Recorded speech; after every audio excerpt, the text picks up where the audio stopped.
परम पिता परमात्मा और उनकी सभी पवित्र आत्माओं को नमस्कार। सुमिरन का उद्देश्य चेतनता को समेटकर तीसरे तिल में लाना और ध्यान का उद्देश्य चेतनता को तीसरे तिल में ठहराना है, क्योंकि शून्य या खालीपन में ख्याल को टिकाने रखना बहुत मुश्किल है। मन को सोचने तथा ध्यान करने की स्वाभाविक आदत है। जिसके बारे में हम सोचते हैं उसका ध्यान भी करने लगते हैं। अगर हम अपने मित्र के बारे में सोच रहे हैं तो उसकी शक्ल भी हमारी आंखों के सामने आ जाएगी। सोचना और ध्यान करना दोनों ही मन की स्वाभाविक आदतें हैं और हमें इन दोनों आदतों का उपयोग करना है। दुनिया के विषय में सोच कर और ध्यान कर करके ही हम इस रचना के मोह में फंसे बैठे हैं। संत समझाते हैं कि इस क्रिया के द्वारा हमें अपने ख्याल को दुनिया के मोह से निकालना है। परमात्मा के बारे में सोचना शुरू करके, अर्थात सुमिरन और सतगुरु के स्वरूप का ध्यान करके हमें अपने ख्याल को तीसरे तिल में लाना है। ध्यान सतगुरु के स्वरूप का क्यों किया जाए? क्योंकि हम केवल उस स्वरूप का ध्यान करना चाहते हैं जिसका ध्यान हमें वापस इस रचना में ना खींच लाए। अगर हम पेड़ पौधों, मूर्तियों या और किसी सांसारिक पदार्थ या मित्रों आदि का ध्यान करेंगे तो हम वापस इसी रचना में खींचे चले आएंगे, क्योंकि ये सभी चीज़ें नश्वर हैं। हम सतगुरु के स्वरूप का ध्यान करते हैं क्योंकि सतगुरु का असली स्वरूप शब्द है।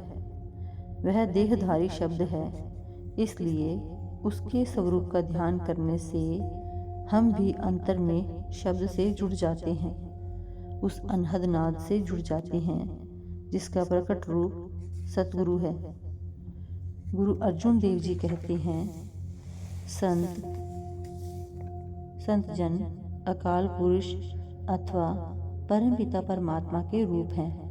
उस परमात्मा का ध्यान करने के लिए संतों का स्वरूप ही उत्तम स्थान है।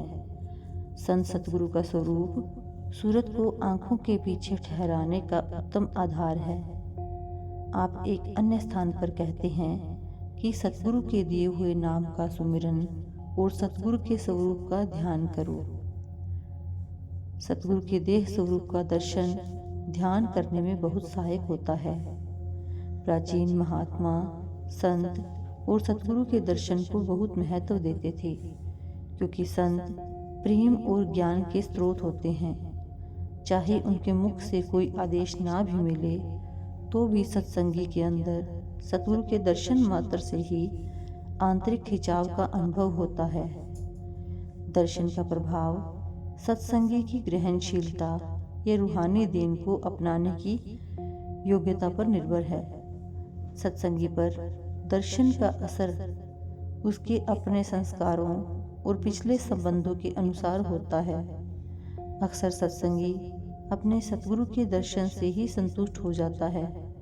वह उनसे दर्शन के सिवाय और कुछ नहीं चाहता। सतगुरु के दर्शन मात्र से ही आनंद प्राप्त करना एक बहुत ऊंची बात है, क्योंकि इससे पता चलता है कि सत्संगी के मन में सतगुरु के प्रति प्रेम है, जो कि रूहानी प्रगति के लिए अति आवश्यक है।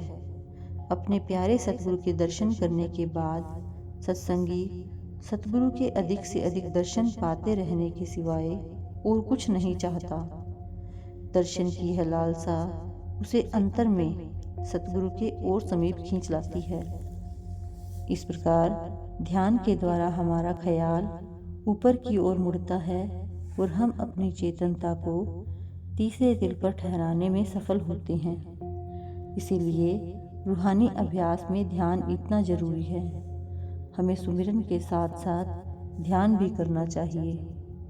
सुमिरन करते समय हमें अपने सतगुरु के स्वरूप का ध्यान करने की भी कोशिश करनी चाहिए।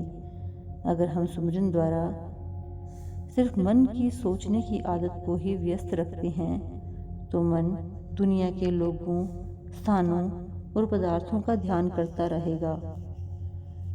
जिन भाग्यशाली जीवों ने गुरु के दर्शन किए हैं, उन्हें सुमिरन के साथ साथ गुरु के स्वरूप का ध्यान भी करना चाहिए। जिन्होंने गुरु के दर्शन नहीं किए हैं, उन्हें गुरु के फोटो या काल्पनिक रूप का ध्यान नहीं करना चाहिए, क्योंकि वे तब तस्वीरों से प्रेम करने लगेंगे जो कि बेजान हैं। अक्सर उन्हें सलाह दी जाती है कि वे सुमिरन करते समय अपने ख्याल को मस्तक के बीच के अंधकार में रखें और महसूस करें कि उस अंधकार में सतगुरु मौजूद हैं। लेकिन जिन सत्संगियों ने गुरु को देखा है, वे गुरु के स्वरूप का ध्यान कर सकते हैं। इस प्रकार के ध्यान द्वारा हम अपनी सूरत को समेटकर आंखों के केंद्र में ला सकने और उसे वहां ठहरा सकने में सफल होते हैं।